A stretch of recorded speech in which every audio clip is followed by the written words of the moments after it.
Tarzan of the Apes, brought to you from out the pages of Edgar Rice Burroughs' astounding book.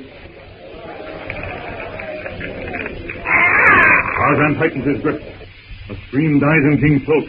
Below, his mate stands fascinated, hypnotized, frozen with fear. Tarzan looks down upon the group. In awful silence, his toes gripping the rough bark of the broad limb, inch by inch he moves toward its tip. With one quick movement, he draws the sailor to him. The mighty forearm flexes, tenses, and like a stone shot from a catapult, King shoots down upon the heads of his comrades. The sight of King, one of his mates, hurtling from the tree, shot snipes the leader of the pirates into action. He reaches for a gun. He fires. The shot rings and echoes through the jungle. The bullet with a vicious spat buries itself in the tree. Before Snipes can press the trigger again, Tarzan, swift as a leaping panther, flashes upward and is lost in the black shadows of the towering caucasus trees.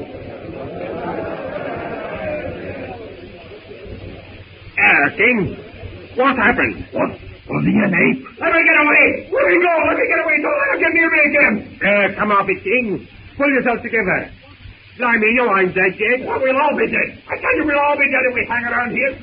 King's gone. He goes through the trees like a monkey. He's as strong as an ox. I won't stay around here for all that. I'll stay here as long as I says you will. King, now come on with you. What's happened? I was going to put out that light there in the professor's cabin like you told me to. But all of a sudden, out of the trees whips a rope. Tied me around the neck. And first thing I know, I jerk into the trees. Blimey. Rope, eh? I don't know what he is. Tied the rope about me arms. And here I am, masked eye above the ground, tight in the guy's arms. What will you do? Go on. Go on, breath. Let me give me breath. He takes a knife out of me belt or whatever he wears. Points to the yacht and signs to me that he'll cut me throat if I goes near the place. Then he ups and carries me back here and cracks me down at you. Didn't he say nothing? No, he didn't, and what's more, he don't have to. Them eyes. I won't never forget it. Well, mate, all we've got to do is slide this here chest into the hole, fill it up, and blow. Can't be too soon for me.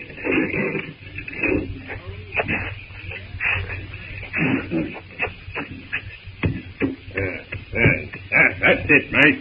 Now, cover it over with a bit of brush. Then we'll hit. Tarzan, from his hidden perch, watches Snipes and his murderous crew bury the treasure in a new hiding place and hurry toward their beached boat. Their one idea is to put as much distance between themselves and this jungle terror as possible.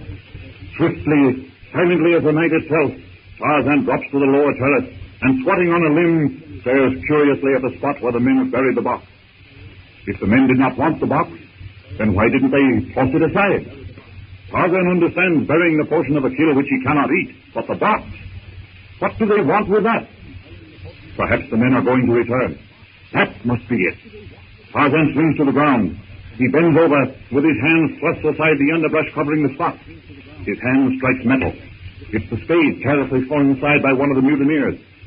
Tarzan takes it into his hands as he has seen the men do, and guiding it with untrained fingers, he pushes it into the ground. He digs. But Tarzan is not used to such a tool as this. The spade hurts his bare foot.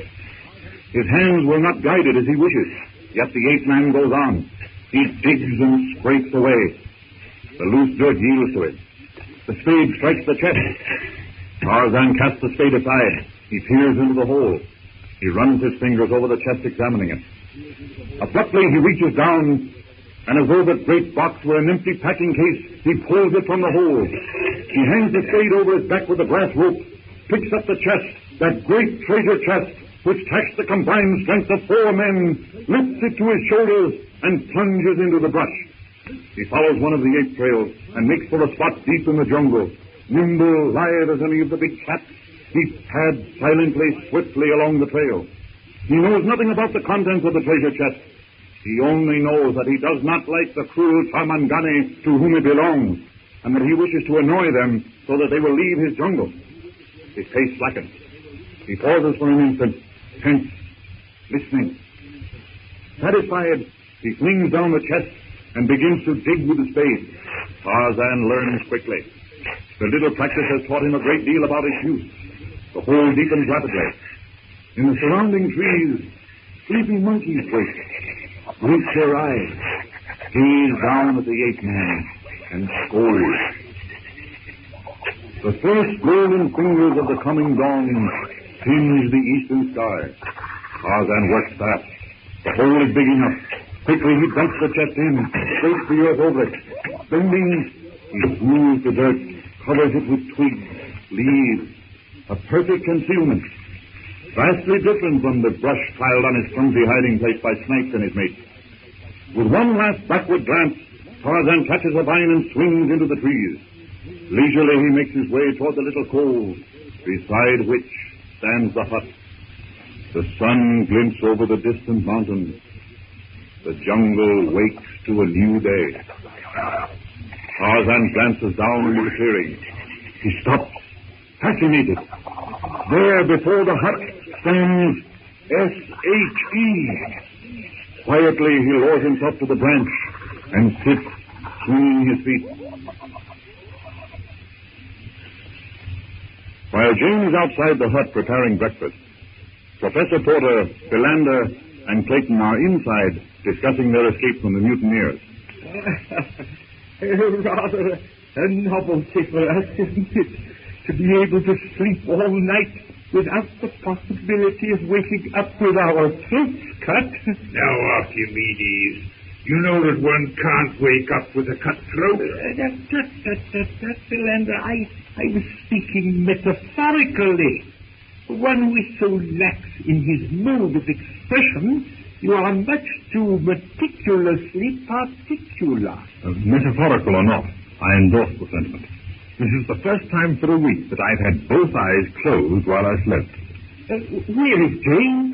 Outside, learning how to make coffee without a percolator. Do my senses deceive me? Or do I really smell bacon? Most emphatically, you smell bacon. Most amazing.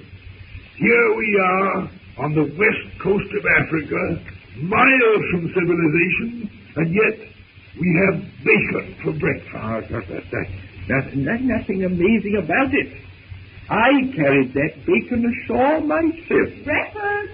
You want it served in the hut or outside? Outside, I'd say. Most assuredly. Why eat in the hut when we can eat out under the trees with the birds singing and the flies, Professor.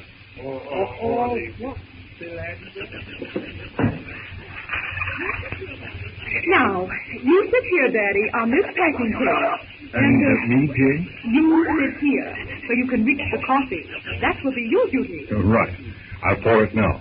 Give it a chance to cool in these tin mugs. Jane? Thank you. And you, Professor? thank you. Mr. Philander. Thank you. And now, myself. Can I do anything to help James? Yes. You may open that can of jam there. Of course. This one? That's it. You know, I'm really enjoying this. Of course you are. Why not? Have I not always been an exponent of the much-debated theory that the simple life is the only solution of the conditions resultant from our chaotic existence of today? Just the same. Now, don't mistake me. I'm not being pessimistic. But the outlook here is not of the brightest. In the first place, we deliberately came to a place off the beaten track. Hence, our chances of being picked up are, well, remote. Then you think that we are here for the rest of our lives? Oh, no, not necessarily. The loss of the ship will result in a search. But we can't build too much of it. Really, I don't know that I care much. Possibly. But what about Jane? She's young. She doesn't have your interest in things archaeological. Yes. I spoke without thinking. A very delightful breakfast, Jane. Truly delightful. Thank you. Thank you, Jane. Now, to get busy. First, a stronger bar at the door.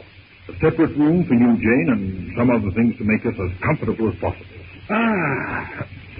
I feel the need of a little exercise. I shall take a walk. Join me, Philander? Of course.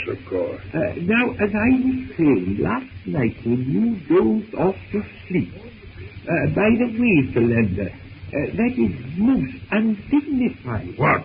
Falling asleep? Now, don't deliberately misconstrue my language. I refer to your falling asleep while I was talking to you. Sorry, Archimedes, but despite your most enlightening remarks, I was beastly sleepy.